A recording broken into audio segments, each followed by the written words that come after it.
He's going for the guillotine. Look at this. Look at this. Ooh, one tight. hand, one arm guillotine. Oh my goodness. Yeah. Oh my goodness. Oh my goodness. Oof. Oh my goodness. He'll need to mount him. Which Oh he my has. goodness. Oh my goodness. He's gonna finish Oh, he's that. about to Oh tap. my goodness. He's about to tap. Oh, stay mounted, he's got the hands now. Oh, no.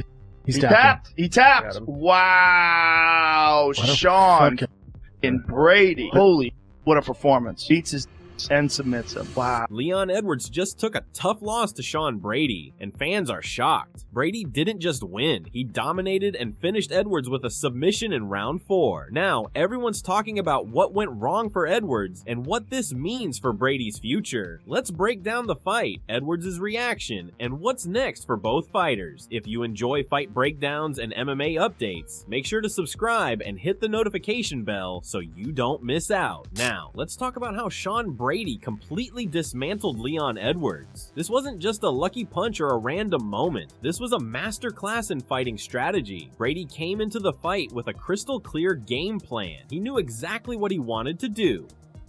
He should have been more focused on this fight. No, he hit me with a nice elbow. I blocked his kicks. Yeah, he did it.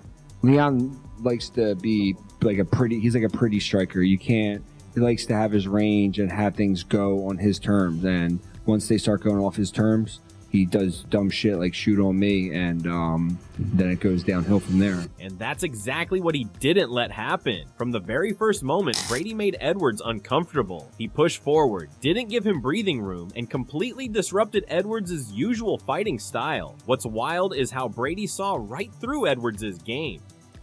Once he wanted to grapple with me, I knew it was going to be over soon, and he was right. As the fight progressed, you could see Edwards getting frustrated. Brady was in his head, controlling the pace, and making him make mistakes. The fight wasn't just about physical skills, it was a mental battle. Brady noticed that Edwards was distracted, thinking more about his previous fight with Balal Muhammad than focusing on the current moment. You mentioned in the build-up that it probably wasn't wise for Leon to be talking about Balal so much. And I know the media were asking Leon about Balal.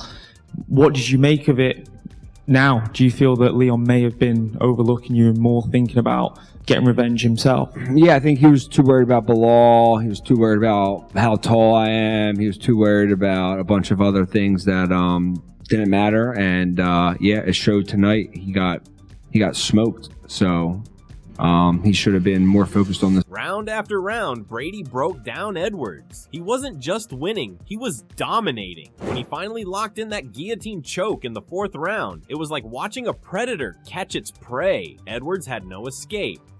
I could see he was breaking, Brady said, and he was absolutely right. This wasn't just a win, this was a statement. Brady showed the entire MMA world that he's a force to be reckoned with, and Leon Edwards is not unbeatable. Want to know what happened after the fight? Keep watching. The aftermath of this fight was just as crazy as the fight itself. Other fighters couldn't stop talking about Brady's performance. Legends like Henry Cejudo were singing his praises, suggesting he should get a title shot against the current welterweight champion. I think I did a lot better than Balal did, Brady boldly claimed, and he wasn't wrong. While many fighters struggled with Edwards in the past, Brady completely dominated him. He didn't just win, he made a statement that shook up the entire welterweight division. What's even more interesting is how Brady handled the victory. He wasn't just celebrating his win, he was already thinking about what's next. I mean, me personally, you versus Shabcat. Yeah. Or if anything happens with JDM, hey, maybe we make a quick turnaround in Montreal. Yeah, I mean, I literally just fought, so of course I've been asking for Kamaru for months. So Kamaru, I've been asking for you. I just beat Leon, who he beat you twice in the last, so that's probably not happening. But yeah, whatever the UFC wants, that's what we'll do. But I'm going home. I'm relaxing with my family. I'm not going to be on my phone. So Lloyd, don't call me. The Eubank-Ben rivalry runs deeper than just Chris Jr. and Conor. It's a family saga that spans generations, and Adam Catal didn't hesitate to dig into this explosive dynamic. This fight isn't happening in isolation. It's the continuation of a boxing legacy that began with their fathers. The hypocrisy isn't lost on observers. With Eubank Sr. pushing for fights he won't let his son handle. Meanwhile, Joe Gallagher highlighted Chris Jr.'s ongoing struggle to escape his father's shadow. But the truth reveals a deeper conflict. conflict. I'm sure he'd love to have him sat ringside watching him. Despite his independence, having his father witness his success would mean everything, a painful reality he can't escape as he fights for his own identity. Personally, you versus Shavkat. Yeah. Or if anything happens with JDM, hey, maybe we make a quick turnaround in Montreal. Yeah, I mean, I literally just fought, so of course I've been asking for Kamaru for months. So Kamaru, I've been asking for you. I just beat Leon, who he beat you twice in the last, so that's probably not happening. But yeah, whatever the UFC wants, that's what we'll do. But I'm going home. I'm relaxing with my family. I'm not going to be on my phone. So Lloyd, don't. So what does this mean for the welterweight division? Brady just became the hottest name everyone's talking about. With this win, he's basically put himself right at the top of the list for a title shot. The current champion, Balal Muhammad, is set to defend his title against Della at UFC 315. When he looked at Leon and said, "You ready? You ready?" I'm walking forward right away. So I'm right in his face before he even looks up. So I was like, I got to get him on his back foot right away, make him uncomfortable. And I knew he's not good uncomfortable. None of these, no striker's really good moving backwards. Right. But I knew Leon specifically, I don't want to be in his kick range. I don't want him at his slow pace like he did against Kobe and these guys where he kicks, moves.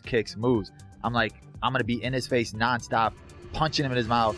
And get this, Leon Edwards is already making predictions. If I could put money on it, I'd favor Della. He said Edwards believes Malena's boxing skills could be the key to dethroning Muhammad, but Brady's not waiting around. He's already calling out potential fights. I've been asking for Kamaru for months, he said, though he knows that might be a long shot. The real exciting matchup could be against Shavkat Rakhmonov, another top contender who's been waiting in the wings. What makes Brady so dangerous right now is his versatility. He's shown he can beat top-tier fighters in multiple ways. His win over Edwards wasn't just a lucky break, it was a calculated dismantling of a former champion.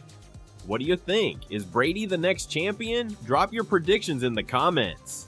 Let's be real, this fight was about more than just a win. This was a statement. Sean Brady didn't just beat Leon Edwards. He completely destroyed everything people thought they knew about him. I do not understand when people don't appreciate excellence. I really don't get it. I never, like the Sean Brady fight, you see that fight, you don't think this dude is a problem for everybody? You see the Wonder Boy fight, see all your fights. And all of them, they've been different, right? With the Sean Brady, all I did was stand up. I didn't shoot one takedown on him. Gilbert Burns, I didn't shoot one takedown. Wonder Boy, I took him down. Obviously, I'm not going to strike with a kickboxer, so I've showed you guys all forms of martial arts. Yeah. And people still hate it.